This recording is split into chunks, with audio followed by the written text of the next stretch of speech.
Hello, everyone, and welcome to today's AISC Educator webinar. This session is titled Web-Based 3D Model Viewer for Illustrating Concepts in Structural Steel. Today is September 29th, 2020. My name is Christy Sattler, and I am the Senior Engineer for University Relations at AISC, and I will be moderating today's session. So today's presentation focuses on a brand new teaching aid that is available on the AISC.org website. We have an entire library of teaching aids on our website to assist universities in preparing students to become knowledgeable professionals in the use of structural steel. These are available for download and are free of charge to educators, students, and others within the academic engineering community. You will see that the teaching aids have been divided among 3 different academic disciplines: architecture, civil and architectural engineering, and construction management. There is quite a bit of overlap among the disciplines, so some teaching aids may appear in more than one category. There are a variety of formats here, including PowerPoint presentations with thorough slide notes, photo libraries, and videos. And topics include building case studies, architecturally exposed structural steel, bolting and welding, bridge design, and seismic design. So there is a new category that you will find on each tab that's called Interactive Applets. This is where you'll find the link to the web-based 3D model viewer that will be discussed today. And so now I'd like to introduce our speaker, who is also the developer of this new teaching aid. Mark Denovit is an assistant professor in the Department of Civil and Environmental Engineering at the University of Tennessee, Knoxville. He earned his PhD in 2012 from the University of Illinois at Urbana-Champaign. Dr. Denovit's research interests are in the behavior, analysis, and design of steel and steel concrete composite structures. He is a licensed professional engineer in the state of Georgia, and he is also a member of AISC's Committee on Specifications, Task Committee 5 for Composite Design, and Task Committee 7 for Evaluation and Repair. And so with that, I will turn it over to you, Mark. Thank you, Christy. I am very happy to be here this afternoon to speak to you about this new teaching aid that I developed with my student at the University of Tennessee. I'm going to talk about, I'm going to introduce the teaching aid and how I plan on using it in my courses. But I figured I'd start with the inspiration for this teaching aid, which actually also came from my courses, the ones that I teach here at the University of Tennessee. So in the early lectures of a course called Structural Engineering 1 in the junior level course that covers introductory steel and reinforced concrete design, we go over tension members. And this is my basic example that I have for tension members and connections to those tension members. And some of the basic limit states that we're going to be looking at are tension yield. When you need tension yield, that one's pretty straightforward. You need the area, the gross area of the section here. We have a 3 by 3 by a quarter angle, and that one is pretty reliably done by the students because all you have to do is look that up in the table in the steel manual. Move on to the next harder one, which is tensile rupture, and it gets to be a bit trickier because now you have to take that previous gross area and subtract out the material removed. And most of the time, not most of the time, but many times, more often than I'd like, what I see is something like this. And it's a matter of the students taking that gross area of 1.44 inches squared and then saying, okay, I see 2 bolt holes here. I'm going to subtract out 2 bolt holes. And those of us who teach are probably aware of this mistake and frustrated by it every time we see it. And it's almost a little difficult to understand because we see this, what I have on this next slide. We see the 3-dimensional nature of things, and we can make that section cut in our minds just sort of automatically. But the students often don't have that 3-dimensional sense of what this structure actually is. So when they're looking at a 2D drawing, they're not envisioning what that object is. They see a 2-dimensional drawing, and it's not translating itself into the 3-dimensional reality that is necessary. So they're going to make those mistakes more often than we would like. Really, it is this matter of translation. So convenient and accurate and precise to convey information in two-dimensional representations. It's what is done in structural drawings very often, but it's not necessarily something that is an intuitive thing for students who are just learning the material. What would be good is if we had some way of, conveying and teaching the students how to translate from those convenient two-dimensional representations to the three-dimensional reality. And I see this, really, the translation was a key word for me in the inspiration for this teaching aid, because it's a bit like the Rosetta Stone. At least that's the inspiration to me for this project. It was, the Rosetta Stone was very helpful in deciphering ancient Egyptian.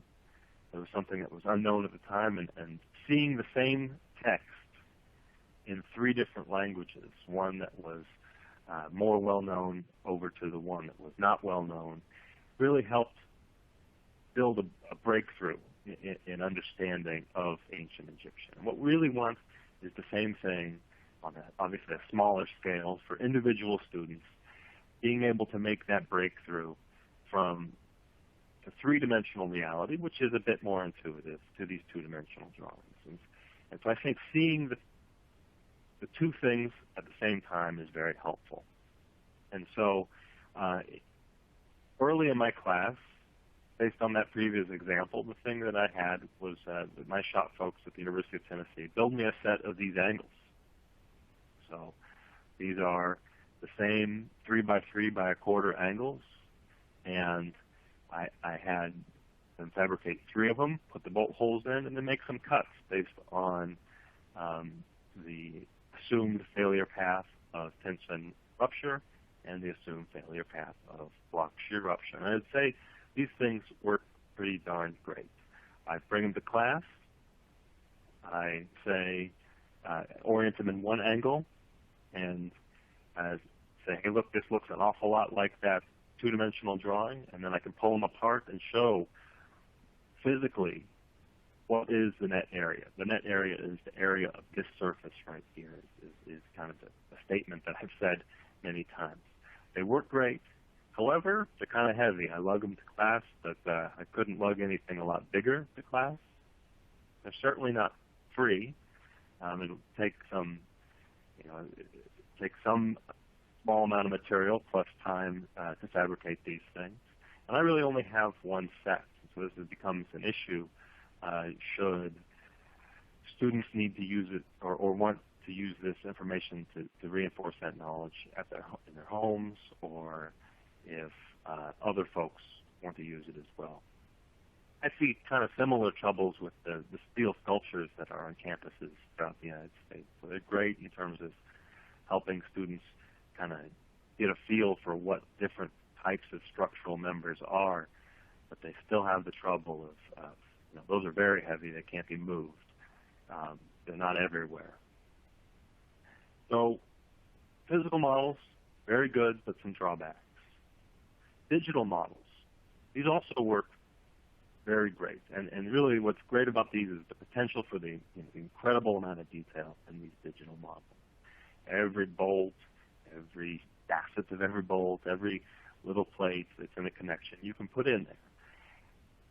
There's a lot of software options, and this is learning about, maybe not learning how to build these models, but learning about the nature of these models is also very relevant to industry practice, because the models, like for example, of the pictures I have here, are from steel detailing software. This is part of the steel fabrication process, is to create detailed drawings like this.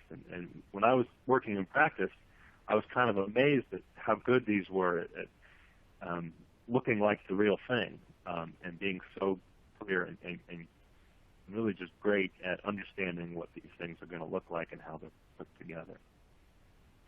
So stuff like this would be really fantastic. But the trouble with the steel detailing softwares is they're used for steel detailing and not necessarily for educational purposes. So they're not necessarily the easiest things to use for students. They can, but they would have to get specialized software and build specific models. And it's just not as easy as sometimes students want to have. And that was the inspiration for the teaching aid that I proposed last year and built this year with my students, called Web-Based Three-Dimensional Model Viewer for Illustrating Structural Steel Concepts. I want this to be kind of like a Rosetta Stone to translate between two-dimensional drawings and three-dimensional reality, but also then to calculations, and also be a doorway for other sorts of information that can be that we expect the students to learn in these courses. The important thing is I really wanted it to be easy to use, and so I would say this thing has zero overhead. Really, all you need to go is point your browser either on your computer or your smartphone to the link. The link is provided on the website that Christy noted earlier. I'll note that it's not just models. We'll show all the things that we have in there currently, but it's got a collection of models as well as calculations, 2D drawings, and other information. I wanted it to be extensible, and so, you know, I had my project to develop this, and I don't want that to be the end of it necessarily. So we spent a good bit of effort making sure that it could expand with future additions to this website, essentially, to accommodate other types of things, maybe even beyond connections, hopefully beyond connections. And the last thing, sort of concept that I had in my mind when developing this was I just wanted it to do one thing well. I don't anticipate this to be the way you teach a course, any way for anybody to teach a course. This is not the single resource that's going to be the way that you teach. It's just going to be a good, solid resource that you find useful many times because what it does well. So in this initial development for the launch of the website and for the project that I had to develop this teaching aid, we created 4 collections, each focusing on a particular connection. So we had 4 connections in there, and I'll explain the reasons why we had each of these connections. But we have a double angle connection, we have a slotted HSS connection, a WT connected to a plate, and a wide flange gusset plate connection. So we have collections of models and other information for each of these 4 connections. And each connection has some pieces to it. So there's multiple three-dimensional models, and I'll show those. There's two-dimensional drawings, calculations. If I have a photograph, there's one of these collections where I do have a photograph, so I've added that as well. And then a neat thing called a More Fun page. And so what I'll do now is I'm going to share my screen and go to the website itself to illustrate the contents a little bit more directly. I'll be sharing my screen. Yep, and then at this point, the audience wants to direct their attention to the media window on your console. You'll be able to see the model there. So you could go there right now as well if you like, either on your computer or your smartphone. This is the link itself. It's hosted on GitHub, but the link is also available on the AISD website. And this is the landing page for it. So it's some introductory text, and then the collections, each of those 4 connection types that I indicated before, as well as some additional information that we'll get back to. What I'm going to do, though, is I'm going to click on the wide flange gusset plate connection collection, which is going to bring me to this model viewer page. And it's going to default, each of these 4 collections defaults to what we're just calling the three-dimensional model. So this is the, is the model that just represents the physical connection as it would look after being built. And to distinguish it from some of the failure mode connections models that we have that I'll show in a minute. So the neat thing about this is it's in 3 dimensions, and you can rotate it, you can zoom in, you can zoom out, you can do this on your smartphone or your computer, and it's really nice. You can start to see things in detail. The bolts are in there in pretty good detail. We have some filler plates that were necessary because these web members were not quite as deep as the cord member down here. And it's really, I think, a pretty good view of what this connection would actually look like in 3 dimensions. Other 3-dimensional models that we have include this one up here on tensile rupture and this one on block shear rupture. These are all available in the sidebar. The sidebar defaults to on if you have a wide screen. It defaults to off if you have a cell phone, because it takes up too much of the space, but you can toggle it on or off with this hamburger button up here. So off and on. I can go to tensile rupture. And in this model, what this is doing is it's something very similar to those angles that I had cut from steel for the example. This is showing the failure path for the tensile rupture limit state. And in particular, we've highlighted here in red the net area. So you can see it on both ends. You can see the chunk of the steel that's been left behind once the failure occurs, and you can see the chunk of steel going off after the failure occurs.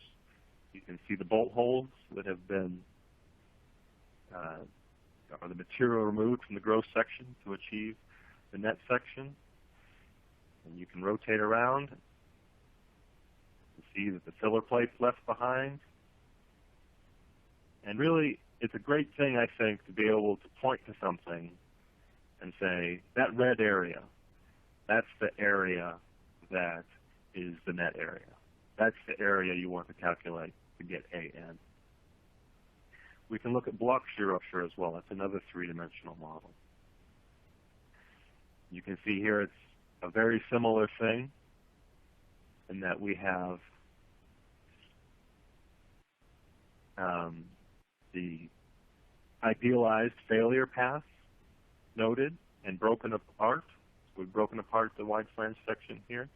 I have red for the tension failure surfaces and blue for the shear failure surfaces.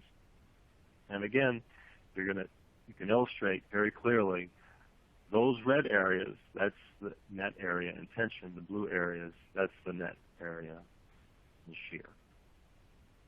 Very, very, very clear that there are 4 chunks that are removed from this wide flange in a block shear failure from this 3-dimensional model. It might not be so clear if you take a look at a 2D drawing, which is also available. The 2D drawing, and a drawing like this, completely defines this connection. We have comments like near side and far side. If you don't have a good 3-dimensional sense for what this connection actually is, near side and far side might not actually make a whole ton of sense. You might not know what that means. You might not know that there as well. It becomes very clear. We have calculations as well on each of the collections. So these aren't full calculations necessarily for every aspect of the connection. For instance, in this particular connection, we're just looking at the design strength of the wide flange tension member and the connection to the gusset plate. So we're not checking every possible limit state. These are formatted in a similar detail as the AISC design examples. And go through in pretty detail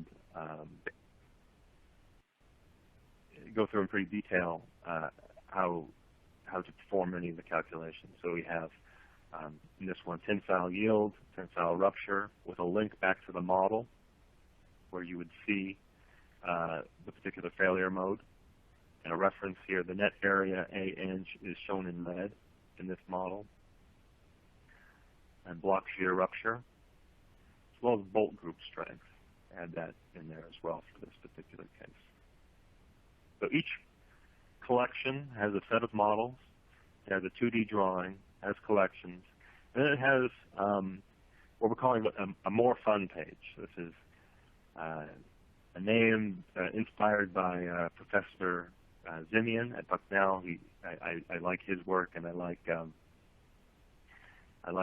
his mass 10 examples where I think one of the sections is always more stability fun, something like that. And so it's homage to that. And here we've added basically just extra interesting bits of information and things where the student could read and learn a bit more. So, for instance, when calculating the shear lag factor for this connection,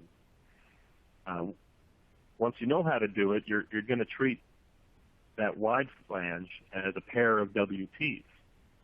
That's not always necessarily clear the first time you do that, that's the way you're supposed to do it. This tells you, this more fun item kind of commiserates with the fact that it's not very clear. And it directs the student to the commentary where it is very clear how to treat this particular member for tensile rupture.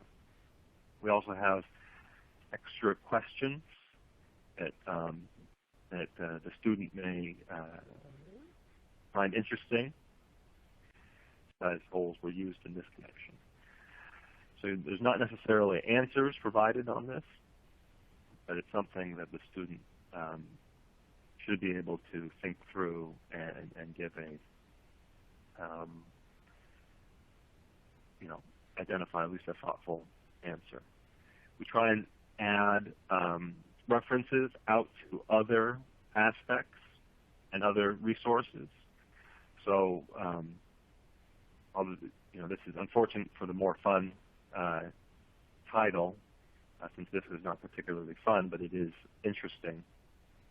A reference to the report on the I-35 highway bridge collapse in Minnesota. So we're trying to not only identify additional information that could be interesting, but ways of getting even more information by looking at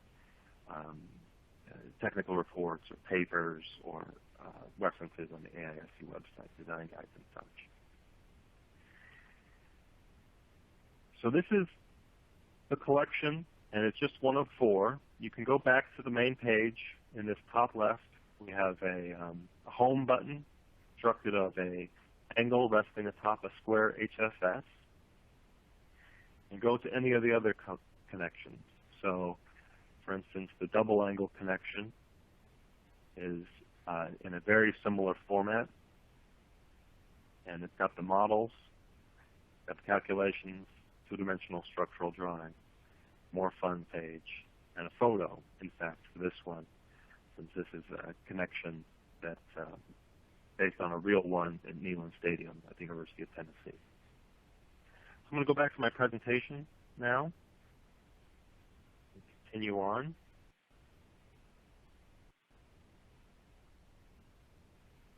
And just quickly note why I chose each of these 4 connections. So the wide flange gusset plate connection, the one that we were just looking at in detail, I chose this one because I found it often is challenging for students since the controlling block shear failure includes failure planes on the near side and far side of the two-dimensional drawing. So this is, each of these connections is actually from my course notes, and so I've identified over time the the challenging aspects, and was in this one in particular, just the fact that you have the 4 pieces breaking off as opposed to 2, like you might understand from a 2-dimensional drawing, is the reason that 3-dimensional nature is very helpful. This WT connection is interesting because it's got a variety of different block shear failure paths, including one that might not be so evident from a 2-dimensional drawing, this one here in the middle, which includes tension through the flange and shear in the web. I'm not sure if this is necessarily, actually I'm pretty sure this is not really a common sort of connection, but it is an interesting one from that perspective, in that it's got a less than standard or less than common block shear failure path, and helpful here to see the 3-dimensional nature of things. This double angle connection, the one that I was just on, I added this one. It's a pretty standard connection. I added this one in particular so that the students at the University of Tennessee would be able to compare the physical connection to what they see in the model and to the calculations. So students at the University of Tennessee, and really students anywhere, if they go on a road trip, are able to go and touch this particular connection. We went out and measured it to make sure we got the bolt sizes, the member sizes, and everything just right. And the 4th connection is the slotted HSS connection, which we included as a welded connection as opposed to the bolted connections like the other ones were. But also this one shows removed material that is not due to bolt holes. I think a lot of the times students think net area is the gross area minus the bolt holes, but it's not always bolt holes that is the material removed. Here it's a slot in the HSS that is the material removed, and you can see that very clearly in the 3-dimensional drawing. So in addition to these collections, there's a few other extra things. So one of the extra things is a guide to 2-dimensional drawings. And so I don't think students in the level of class that I teach, this junior level class, really have a good feel for what's being represented by 2-dimensional drawings, especially what the different types of lines mean. So, for instance, a dashed line meaning a hidden line versus a solid line meaning an edge that you can actually see. These and it's not necessarily super easy to find kind of the correctly scoped information. So having this as a resource in addition to these collections we found to be hopefully very useful. So we've got some text in here describing the different types of drawings you might see, and as well as some additional drawings just to indicate specifically what those mean. Again, examples here are always very helpful for students. So seeing the top view and indicating those dashed lines being the edges of the web that are hidden by the flange, having that spelled out very clearly is anticipated to be quite helpful. I'll note here that AISC is developing an example drawing package, so an example set of a few sheets that will be available as a PDF and will be linked to this Guide to 2D Drawings page as just a further example of what something a bit more complete would look like. The other kind of additional thing that we have is a documentation page. So I mentioned near the start that I wanted this thing to be extensible. I wanted it to grow over time. And so when developing this website, we made sure that it could be grown over time. It was written in a way that made that as easy as possible.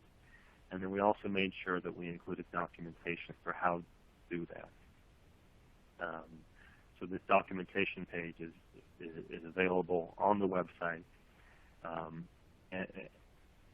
I'll note that there's a review and approval process. It's still being worked out. It's intended also to not be onerous, but just the details of how to make sure things are technically correct and fit within the website, while still incorporating the growth. Is just the details need to be worked out. I'll note, I've submitted a proposal to the next round of AISC's Teaching Aid Development Program to add three-dimensional models of buckled shapes. And so really I think this, viewing things in three dimensions has a lot of different possibilities. And Connections was the first, the lowest of the hanging fruit of these ideas. But I think being able to view in three dimensions buckled shapes and being able to distinguish and helping students distinguish very clearly between flexural buckling and lateral torsional buckling, seeing what the difference in what those shapes look like in three dimensions is also very helpful. But there's lots of different things that I think can be better illustrated with three-dimensional models, or sets of things, looking at one aspect of structural steel from different perspectives. So looking at it from the calculations perspective versus the drawings perspective versus a three-dimensional perspective. I think there's a lot of opportunities for future growth, and this is a bit of a rhetorical question. Of course, you're able to put them, be happy to hear your ideas, but really it's, what ideas do you have for adding to this particular site? It could be something like a whole new model or a whole new collection. It could be something as simple as a new, more fun item. And the hope is that the effort that it takes to add is hopefully proportional to the amount that is added. And so adding a more fun item should be pretty quick, and that's the hope as the approval and review process is being worked out. And finally, I just want to talk about how I plan to use this teaching aid for myself. I noted that these collections each come from examples that I use in class. I think kind of a main thing that I'm going to do is I'm going to plug in my laptop to the projector, and I'm going to use this as a visual aid in lectures. Oftentimes I try drawing in three dimensions on the whiteboard some of these shapes, and it sometimes works out okay and sometimes doesn't really work out very well at all in terms of illustrating what I want. So being able to show those things, so when I'm going through the example of calculating the net area in tension or the net area in shear, I can point to that blue area. That blue area is what I'm calculating here. You see it's composed of rectangles. I'm going to add up each of those rectangles to get my net area in shear or so forth. The other place I plan on using this teaching aid is office hours. Sometimes, I imagine that many educators find that students don't utilize office hours as much as they should, but sometimes I find myself talking to a student in office hours and wishing I had just this website so I could show them and explain in a one-on-one setting what the net area is. What's the difference between tension rupture and block shear rupture? And I think having this visual aid as something that's so easy to get to is going to be very helpful for those conversations. And lastly, I didn't intend this just for educators. I think this would be a very helpful thing for students to use directly, and I think that's part of the intent of making it so available, so freely and easily to use available, so the students could just use it directly as they need it, and go and identify, hey, I'm looking for, I need to calculate the net area of something, let me see an example of that, and hopefully as they see the example, they'll be able to translate that to the question that they're working on themselves. I want to thank, first of all, my student, Peter Talley, who developed the website and the collection. It was really a fantastic job on Peter's part in terms of taking my concept and really making it into a very beautiful reality. I want to thank the folks who served on the review committee and provide valuable feedback during development of this process. And finally, I'd like to thank Christy as well as the AISC Teaching a Development Program for supporting this project. So with that, I think questions. I think Christy will pop back on for that. Yeah, I will. So thanks, Mark, for giving us such a thorough overview of the teaching aid and giving some insight into how you would use it. We've gotten a few comments that people very much appreciate this teaching aid, especially in the current pandemic situation and virtual learning. It's an extra tool to have in their toolbox. So just wanted to share those comments with you. So the first question we have, and actually before we even get to questions, I'll just remind the audience that you can use that Q&A box on your console to submit questions, and we'll share them with Mark. So the first question is, can you talk a little bit more about what it takes to develop a model like this? You know, maybe like what kind of coding is involved, or if any specialized programs are necessary?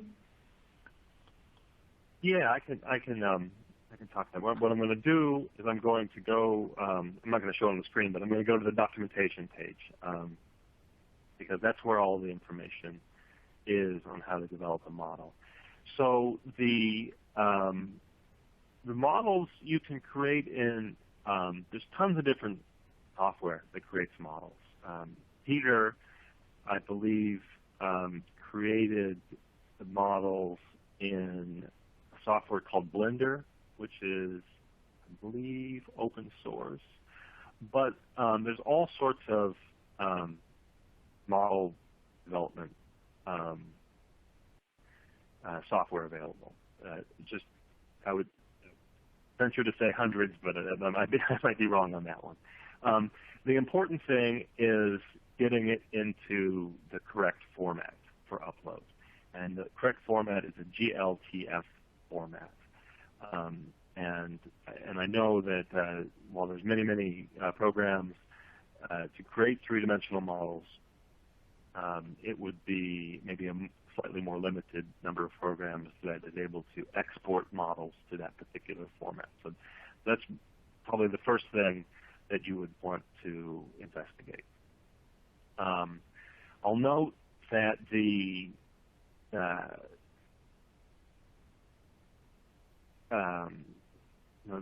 adding the individual models and adding a collection, it's going to take a little bit of getting into the weeds of code for a website. It shouldn't be too tricky, but there is going to be some code-ish text files that need to be edited to get things running correctly. And I mean, I'm not trying to think of anything specific to say here, but really getting the model in that particular format and then following the instructions on the documentation page is probably the best place to go. Okay, great. The next question is whether or not the calculations that you showed can be exported. So this particular person mentions programs like MATLAB Live Editor or Jupyter Notebook. So is there any way to potentially export those calculations?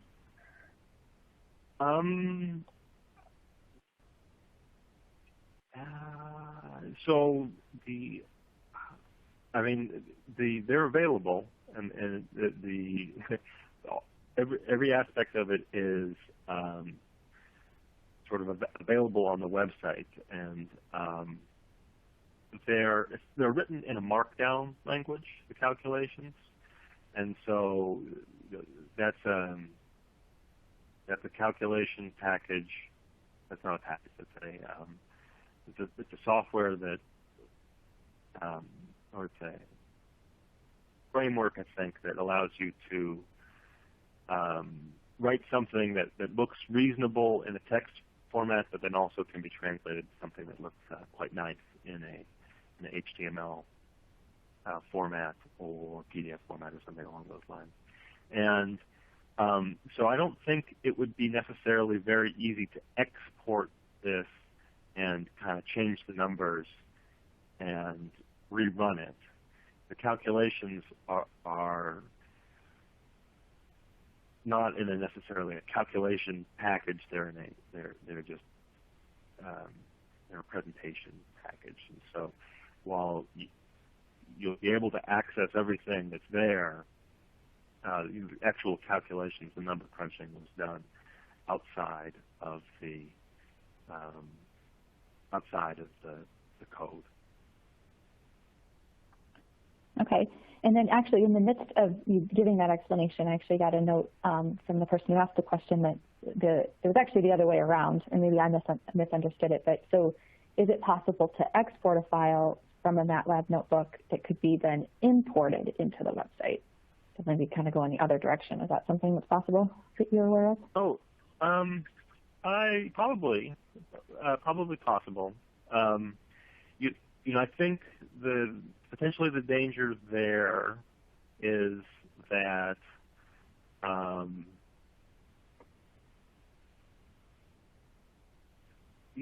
the calculations that are shown on the page,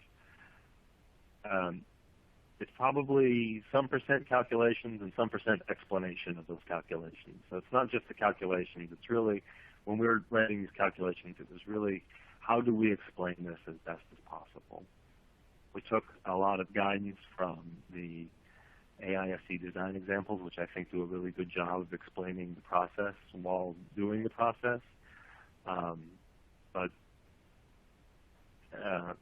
And having really well formatted and pretty looking equations. But as long as your MATLAB notebook includes that kind of stuff, I imagine there's a process to do that, but although there's nothing kind of automatic to do that. Okay. Next question, and maybe you thought about this as you were developing, these particular connections, but is it possible to add load paths or to illustrate phenomena such as like shear lag or the Whitmore section? Have you kind of thought about what that might take, or if there were some limitations within the model that maybe prevented you from doing so?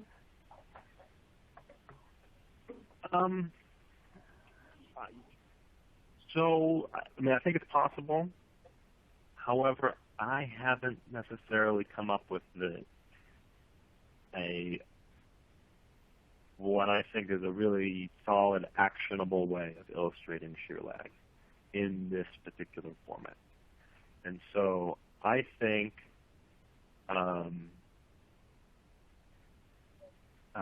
one potential way of illustrating shear lag might be looking at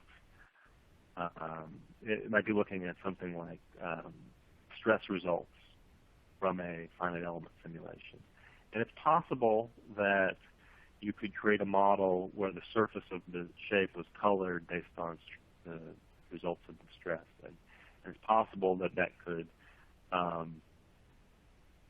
do something to, with that and some explanation, really help students understand the shear lag a bit more. But I kind of don't have that. I know that it's possible to have a colored model, colored based on the results of finite element results, and I don't know if it's possible, or I don't know exactly how to make it as so clear and intuitive as, for example, the tension rupture failed 3D model where it's just a break and you have the red for the net area. I'm not sure it would be that clear. And so for that reason, we didn't include things like that in this collection, in these collections, but seems like that would be a really nice thing for future development. Yeah, maybe there's someone out there that has a good creative idea to make it happen. So that's the neat thing about this, is that we can continue to add to the library as other people develop their own models. Well, so it looks like that wraps up the questions that have come in. And if you do have any particular questions about contributing to this teaching aid, you can reach out to us at universityprograms@aisc.org. So as Mark mentioned, we're still working out the logistics of how people can contribute, but we'd love to hear from you if you are interested. And before we wrap up, I would like to give one more special thanks to our speaker, Mark Dunovit. We really appreciate you joining us today and providing your insight